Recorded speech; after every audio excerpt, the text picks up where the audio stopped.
Yeah, Iowa had a chance. They had a chance in this game to give 100 to a UCLA team that kicked their butt.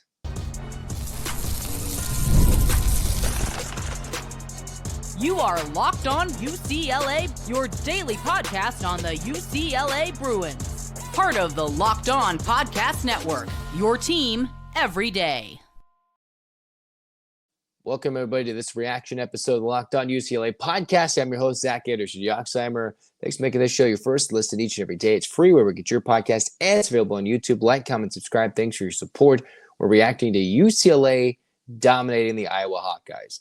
From the first whistle to the final drive, FanDuel makes the NFL playoffs more exciting right now. New customers can bet $5 to get $300 in bonus bets if you win your first $5 bet. Again, visit FanDuel.com to get started. And where we get started today is, man, oh man, UCLA wins this game 90-70. They're up 33 at the half against Iowa. And some of the things I was hoping for, UCLA against an Iowa team that is just not good on defense, other than forcing turnovers, of which UCLA kept it in check, 14, maybe more than you want, but not completely giving the game away like they've done before, where they've had multiple 20 turnover games. The Bruins didn't exactly do that. They were pretty gosh darn good. Cronin used 9 guys. He didn't even go to a Daimata. And some of the biggest things included a breakout, maybe not even a breakout performance, but a dominant, resurgent performance from Eric Dailey Jr. Clear mask, switching that. He was really, really good with 23 points to lead all the Bruins. Then it was the guard play for UCLA that was really impressive from the starters. Dylan Andrews, back in the starting lineup, came in after being ill. Despite what you would have thought, okay, he's sick, maybe you keep him out of the starting lineup. No, he responded in 24 minutes with 13 points, 3 assists, and only a turnover with really good shooting. 3 of 5 from downtown. And Andrews was one of those guys that got red hot and started to figure it out at the end of the 23-24 season when he got a lot of playing time, shot through maybe not exactly a slump, but shot much better at the end of the year. This year, his shooting has been in a terrible, terrible slump. He is supposed to be that guy that has improved his stroke enough that when he's open, he's going to hit it. Maybe he shouldn't be taking contested shots, but when he's coming in and giving you 13, Skyy Clark comes in, hits a couple of threes, 4 assists, 3 rebounds, no turnovers, 12 points. We're getting 25 points out of those 2 guys who were maybe getting you 5 points, 7 points on a lot of shots in the last couple of games. That is huge production for those guys. Now, when you see Eric Dailey Jr. shooting it much better, not well from 3, but he did enough to put in his 23 points, fouled out in 29 minutes, and then Tyler Bilodeau comes in and puts in 18 points. Kobe Johnson does what Kobe does, 6 assists, 8 rebounds, 9 points and 1 turnover, and 0 personal fouls. If there's a guy you don't want in foul trouble, yes, you don't really want Bilodeau in foul trouble at all, but Kobe Johnson's that guy where if he's an elite defender, he can guard the team's most likely best player. And the Bruins came in and improved their record to 12-6, 3-4 in conference play, have that head-to-head win over Iowa, who falls to 12-6. They're now evened up in the Big Ten standings. Huge win for the Bruins. Bilodeau, after an 0-for-7 performance, what does he do? 8 for 10, doesn't get anywhere near the 3-point line, takes 0 3-point shots in this game. And what I liked from the starting lineup was they weren't the ones who were turning the ball over. Now, I do see it says 14 turnovers, and the stats I'm looking at actually have a lot of these guys with 1 turnover, so it's not exactly all accurate. But the Bruins played really well, shot 62%, made 8 of 23 threes, shot better than they normally do from the free throw line, 14 of 20 if you go by statistics. This was a butt whooping. And if you're an Iowa fan, or if you're like, hey, what happened to Peyton Sandford? Well, hurt his shoulder. But UCLA was never trailing in this game after they're up 2-2 or tied 2-2. When you're up 33 at the half, I'm sorry. That kid, even though he's a good scorer, he can shoot, that's not going to make a difference for what UCLA did today. They shot well, and even though Iowa turned it over 15 times, it's right around close to the average UCLA gets in some games. I think they've had as many as 18 turnovers per game when they're really going good. But one of the things I talked about coming to this game, Iowa averages 89 points per game. They shoot the ball well, they score a lot, they go up tempo. And I'm like, wait a minute, I think UCLA can keep Iowa less than 19 off their average, which is exactly what happened. 70 points given up to a team that just scores and scores and scores without one of their key guys who got hurt, sure. But the Bruins allowed them to shoot 44%. Now you're like, was that clamping down defensively if a team shoots close to 45%? For Iowa, that is. They forced the turnovers, and the Bruins did what they needed to do to win this game on the defensive side. Now the rebounding, UCLA dominated plus 10. If UCLA is going to rebound that well, they're probably not going to lose if they out-rebound you that well. If you're going to get outshot, the Bruins did that as well. Fast break points, the UCLA Bruins went out and ran. Not many games in recent times in this calendar year where UCLA has dominated points in the paint, 44-22. And then you look at UCLA's biggest lead, 36. Absolute domination, right? When you're looking, it's like 31-9. What is going on in this game? The Bruins came out to play. So some of the hope is UCLA coming home, wipes off the wear and tear of the East Coast swing, because that is already something that's going to be super tough to deal with, comes home and accepts, there's a lot of things going on, obviously, with the fires and everything. And coming back and, hey, this is only their second Big Ten home game of the calendar year. They've played 3 of their first 4 games prior to this one away from home, the first home game since Cronin called out his team in the postgame presser. And the only thing he called out in the postgame presser this time was the question about the wear and tear of the team. He's like, come on, these guys come west once, and we're going to the East Coast so many more times. Something to keep note of during future Big Ten trips and in the future of UCLA's membership as a Big Ten team. But right now, that was a win UCLA had to have.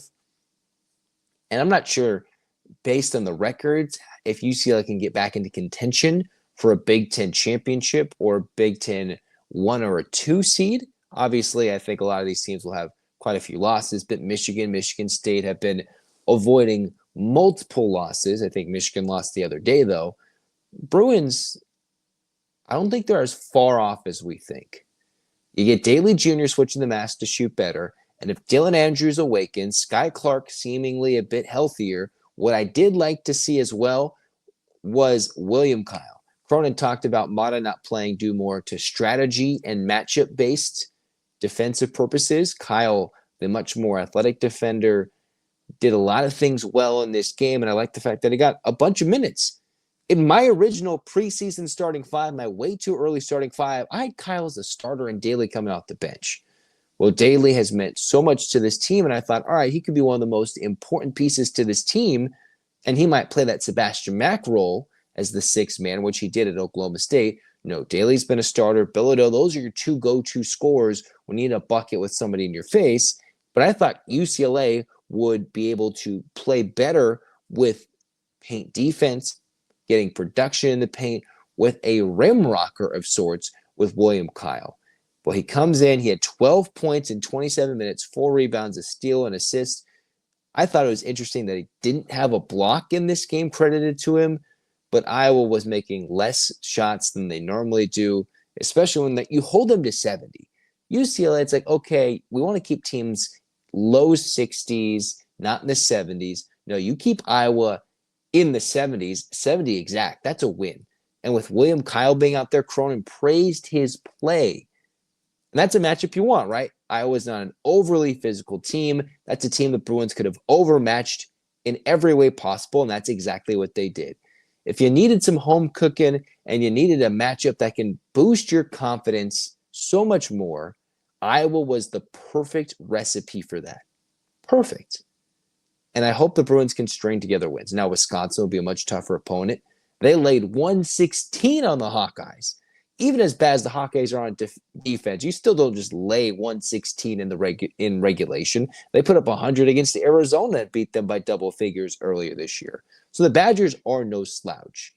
I'm just hoping with UCLA rested and getting better, they can take care of business against currently what's ranked as a Wisconsin Badgers squad that can add up for those quad 1, quad 2 wins for UCLA And they're not really in danger of missing the tournament, but they continue. If say this is the one win, they lose a couple more, then they slide onto the bubble. I think this team is clearly in the tournament for now and should continue to trend upward moving forward before their next couple of road matchups where they go to USC, they go back east to play Illinois and Indiana, and then do so again for Purdue and Northwestern. Those will be very tough trips at the end of the year prior to one more eastbound trip in the Big Ten tournament, let alone the NCAA tournament. Who knows how far east UCLA will have to go when they get to March.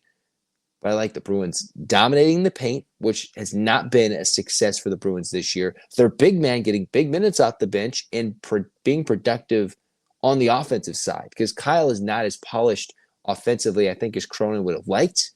And he still has another year to develop, yet getting almost 30 minutes is huge for the UCLA big man.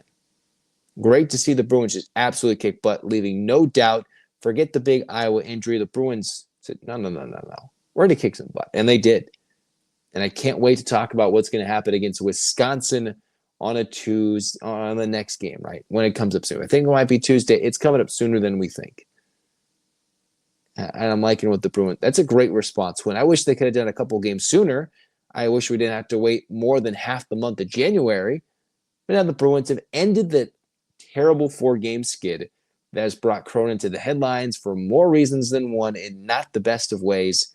And now maybe he can shed some of that bad publicity, that bad press. Whether you like bad PR, any type of PR, UCLA wasn't doing very good. And now they can get that out of their system. And hopefully now that campus is hopefully open and under safer conditions, and with hopefully more containment of the fires, we can see more support for the Bruins in Paul Pavilion, bigger crowds, more sellouts, a more up-tempo play like the Bruins had tonight, and dominant performances against good teams at home like Wisconsin is coming up. I was no slouch, but this was a perfect team for UCLA to play at the right time. Absolutely.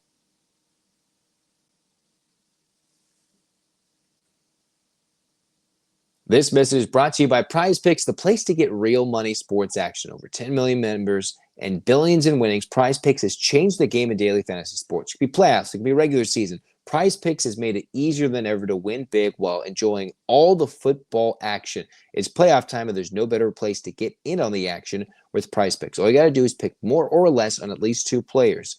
Your pick set, you can win up to 1,000 times your cash. Yes, 1,000 times your money, just by making a few simple picks. And some of the hot takes you can check this week on Prize Picks. Hey, maybe Lamar Jackson's going to throw for more than 250 yards against the Bills. Do you think he's going to throw for more than 250 or less? And then you got Travis Kelce, more than 70 receiving yards. It's fun to predict and easy to play. And even if it doesn't hit, you can still double your money with the Prize Picks Flex Play. Ready to run your game this football season? Download the app. Use the code LOCKEDONCollege to get $50 instantly after you play your first $5 lineup. That's right, $50 just for playing. Don't wait. Take your game to the next level with Prize Picks. Prize Picks, run your game. From the first whistle to the final drive, FanDuel makes the NFL playoffs even more exciting. Right now, new customers can bet $5 and get $300 in bonus bets if you win your first bet.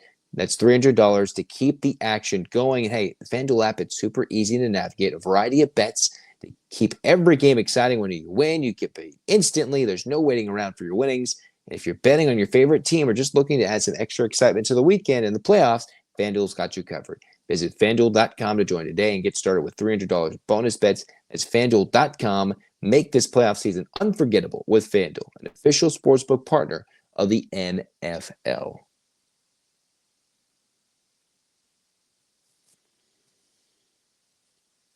Well, that's going to do it for this reaction episode of Locked On UCLA. Hey, the Bruins, dominant over the Hawkeyes. We'll talk more about it as the week progresses and how that can help UCLA moving forward. Is this the turning point in late January? Cronin fired up everything happening, and the Bruins come back home for an extended stretch where they should be on the West Coast, figure it out, and eventually put themselves as a much better, higher tier, upper tier NCAA tournament team, which I had preseason slotted them to be, and I hope they still are, because they've proven it on the court against good teams multiple times. Hopefully that's the case. And the soft and delusional quote can be something you play on the tape in the championship video, all right, or some sort of motivation for UCLA to get better, and how Cronin's still good and how he's not washed, even though there's some things that are still ugly to watch with UCLA. Tonight was not one of them. You say, all right, did they play a full 40 minutes? Oh, that was damn close to near perfect as you get if you're a UCLA fan. So get a hands up, 8 clap time, baby. And 1, 2, 3, 4, 5, 6, 7, 8. UCLA, fight, fight, fight. This has been Locked on UCLA. Zach signing off. Go Bruins.